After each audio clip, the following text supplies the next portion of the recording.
Otetaan toinen korintolaiskirje, 5:17. Siellä me luemme näin. Sillä jos joku on Kristuksessa, niin hän on uusi luomus. Mikä on vanhaa, on kadonnut. Katso, uusi on sijaan tullut. Jos sitten kysymme, miten tämä uusi luomus sitten syntyy, niin luen Johanneksen evankeliumin 3. luvussa tästä alusta. Oli mies fariseusten joukossa nimeltä Nikodemus, juutalaisten hallitusmiehiä. Hän tuli Jeesuksen tykö yöllä ja sanoi hänelle, Rabbi, me tiedämme sinun opettajaksi tulemisesi, että se on Jumalasta. Sillä ei kukaan voi tehdä niitä tunnustekoja, joita sinä teet, ellei Jumala ole hänen kanssaan.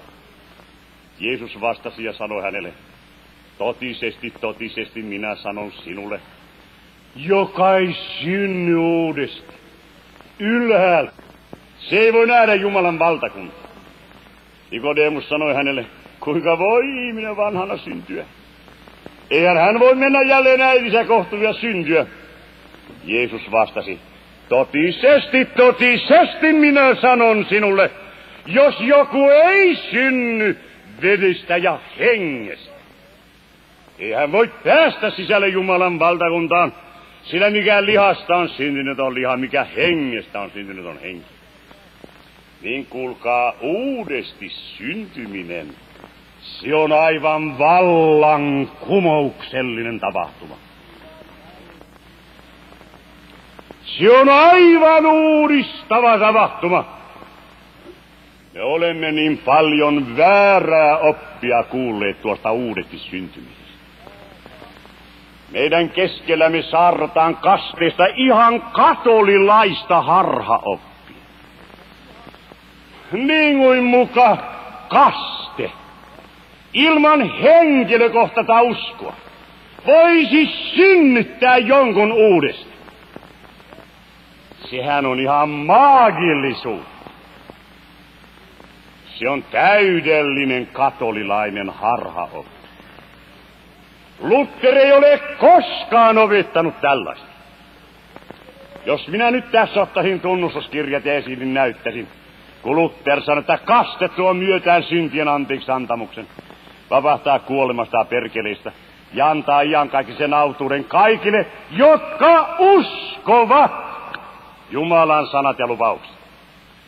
Tai ottaisin sieltä Augsburgin tunnustus, mitä sakramentista sanotaan, niin se loppuu. Sen tähden ne vaativatkin uskoa. Ja käytetään oikein vain silloin, missä uskoo. Ja me opetamme, ettei mitään uskoa.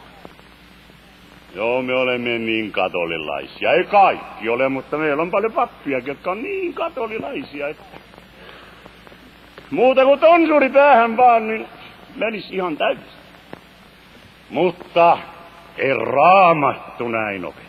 Ei Luther milloinkaan näin opeta. Raamattu aina opettaa, että kastiissakin armo annetaan, lahjotaan, tarjotaan, mutta se on uskolla otettava vastaan, ennen kuin ihminen uudesti syntyy. Se on nyt niin selvä Raamatun oppi, että siitä ei kannata keskustellakaan. Mutta luterilaiseen kirkkoon ei kuulu tämä maagillinen riitus. Ei, kuulkaa, uudesti syntyminen. Se on jotain suuremmoista ja valtavaa. Istuin tuolla parvella 3. penkin päässä, kun Herra kohtasi minut ja kastoi pyöllä hengellä. Ei siinä ollut mitään sugestiota. Se oli Jumalan työ. Työ, joka tänä päivänä on tässä ja kestää. Ei Jumalan sana ole luova sana. Sen tähden esimerkiksi Paavali, jonka kasteoppia on niin vaikea monasti ymmärtää, kun hän sai vesikasteen ja henkikasteen yhtä aikaa melkein yhtä aikaa. Useille se tulee aivan eri aikoina. Mutta hän kirjoittaa 1. korintolaiskirja 4:15. Sillä vaikka teillä olisi 10 000 kasvattajaa Kristuksessa, niin ei teillä kuitenkaan ole monta isää. Sillä minä teidät synnytin evankeliumin kautta. Niin. Se on evankeliumi, joka uudesti synnyttää. Se on Jumalan luova sana. Ja se Jumalan luova sana on sana. Sinun syntisi annetaan sinulle anteeksi.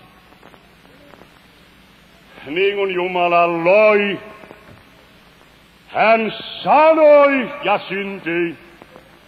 Hän loi maat ja taivaat. Hän loi auringot ja tähdet.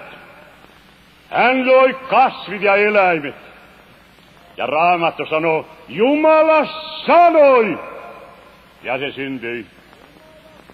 Tänä päivänä Jumala luo uusia luomuksia. Jumala sanoo, sinun syntisi ovat anteeksi annetut. Ja uusi luomus syntyi. Olenhan minä nyt tämän nähnyt, tämän lyhyen elämäni aikana, satoja kertoja.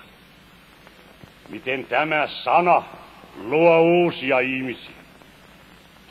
Sen tähden Johanneksen evankeliumin 1. luvussa sanotaankin uudesti syntymisestä hyvin selvä sana. Siellä Jeesus sanoo näin, ei Johannes sanoo näin Jeesuksesta.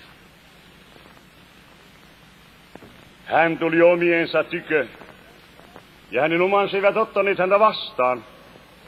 Mutta kaikille, jotka ottivat hänet vastaan, hän antoi voiman tulla Jumalan lapsiksi. Niille, jotka uskovat hänen nimensä, jotka eivät ole syntyneet verestä eikä lihan tahdosta, eikä miehen tahdosta, vaan Jumalasta. Ne on Jumalasta syntyneet. Ne, jotka ottivat Jeesuksen vastaan. Niin hyvä kuulijani, oletko sinä todella uudesti syntynyt ihminen? Vai oletko sinä tuollainen luontojumalinen, kristillismielinen fariseus? Maailma on täynnä luontojumalisia, kristillismielisiä ja uudesti syntymättömiä ihmisiä.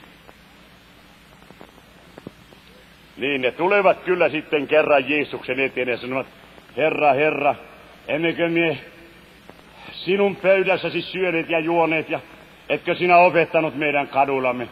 Jeesus sanoi, en minä ole koskaan teitä tuntenut, menkää pois te väärintekijät. Tai sitten sieltä tuli oikein huomattavia seurakuntalaisia ja sanoi, no mutta Herra, sinun nimessäsihän me olemme profeetoineet saarnatuolissa saarnaneet. Me olemme ajaneet ulos riivaa ja niin kuin herätyspuhujat tekevät. Ja olemme tehneet monenlaista voimatekoa. Jeesus sanoi, menkää pois te väärintekijät. Ja minä en näe siinä mitään muuta syytä kuin sen, että nämä eivät ole koskaan menneet sisälle ahtaasta portista. Ne ei ole koskaan löytäneet ahdasta porttia. Ne oli aivan niin kuin ne merkilliset ihmiset siellä Bönjanin kirjassa Kristitin vaellus, joka hyppäsivät muurin yli aina sinne kaidalle tielle, yksi yhdeltä puolelta ja toinen toiselta puolelta. Ja kun Kristitin kysyi, kuinka se tänne oli tullut, no me pomppasimme yli. No mut kuinka te voi yli pomppasitte, portista pitää. Oi meiltä on niin pitkä matka sinne portille. Emme mene niin pitkää matkaa vittua. Ei ystävät, se on kallis asia. Kallis asia tämä uudesti syntymisen asia. Ja ilman sitä on kaikki kristillismielisyys pelkkää tulen ruokaa. Olkoon se sitten minkälaista tahansa. Se on puuta, heiniä ja olkia. Mistä uudesti syntynyt ihminen tunnetaan? No, sinä olet uudesti syntynyt. Varmasti sinä osaat kertoa, mitä Herra on sinulle tehnyt.